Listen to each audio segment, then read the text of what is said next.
Assalamualaikum warahmatullahi wabarakatuh. Halo semuanya, apa kabar? Hari ini saya akan menjelaskan tentang perkembangan ilmu pengetahuan pada masa Daulah Abbasiyah. Lahirnya ilmuwan dan tumbuhnya pengetahuan. Bayat al-Hikmah di Baghdad berkembang menjadi ilmu pengetahuan.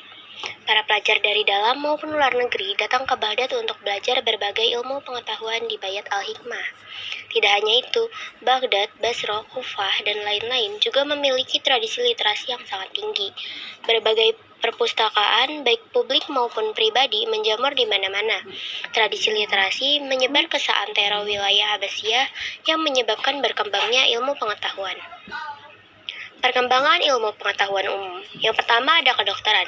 Sejak berkembang Bayat al-Hikmah, banyak ilmuwan yang tertarik karya-karya terjemahan pengobatan Yunani. Mereka kemudian mendalami karya itu dan mengembangkannya menjadi ilmu kedokteran. Rumah sakit pertama dibuat oleh Harun al-Rashid pada awal abad ke-9. Lama kemudian, rumah sakit lain tumbuh di dunia muslim. Yang kedua ada filsafat. Di samping ketertarikan kepada ilmu pengobatan, banyak ilmuwan yang tertarik mempelajari filsafat. Filsafat lebih menekankan kepada akal dan logika dalam memahami sesuatu.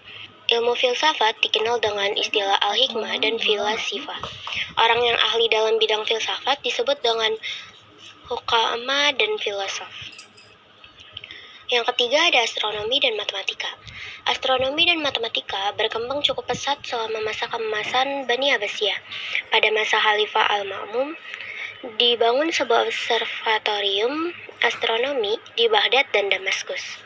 Selain kedokteran, filsafat, astronomi, dan matematika, masih banyak ilmu pengetahuan lain yang berkembang di masa keemasan Bani Abbasiyah, seperti kimia, geografi, sejarah, dan lain sebagainya.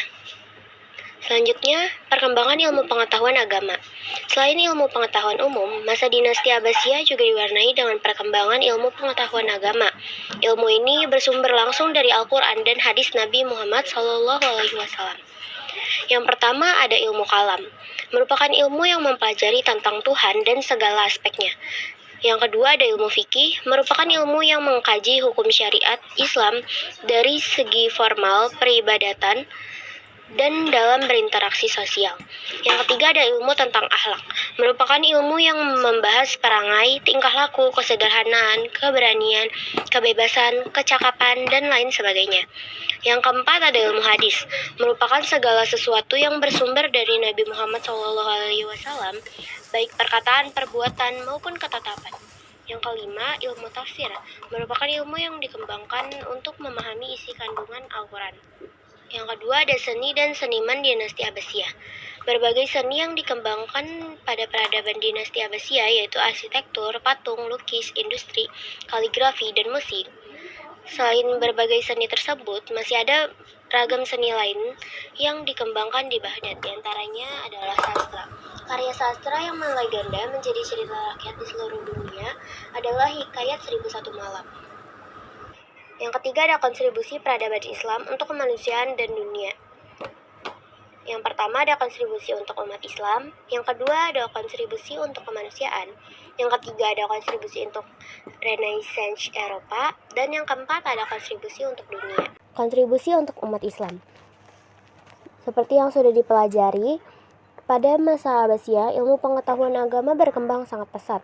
Berkat perkembangan ilmu pengetahuan agama, umat Islam dapat menjaga keyakinannya, menjalankan ibadah, dan bermuamalah sesuai dengan ajaran Islam.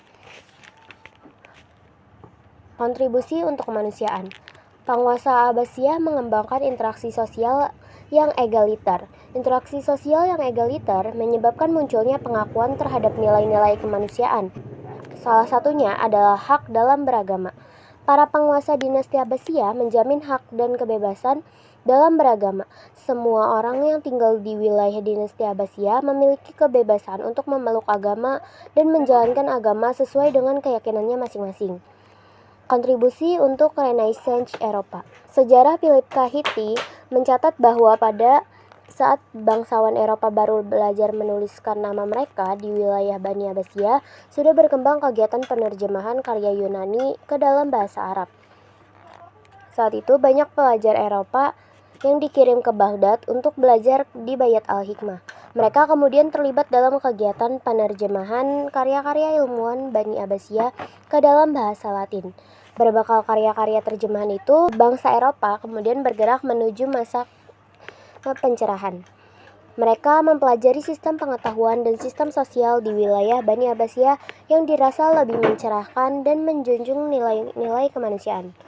Masa ini dikenal dengan istilah Renaissance atau pembaruan Eropa. Kontribusi untuk dunia. Era setelah Renaissance Eropa adalah masa pertumbuhan dan perkembangan ilmu pengetahuan di benua biru. Segera setelah itu muncul revolusi industri di Inggris dan revolusi Prancis. Revolusi industri adalah perubahan di bidang ekonomi yang sangat cepat dengan ditemukan mesin uap di Inggris pada abad ke-18, sedangkan revolusi Prancis adalah sebuah gerakan masyarakat yang menentang kedudukan pemerintahan monarki absolut berbasis dinasti yang sudah berlangsung berabad-abad. Tatanan dunia pun berubah. Dunia berkembang menjadi peradaban ilmu pengetahuan dan teknologi. Sekian penjelasan yang bisa saya berikan. Jika masih ada kurangnya, mohon maaf dan terima kasih. Wassalamualaikum warahmatullahi wabarakatuh.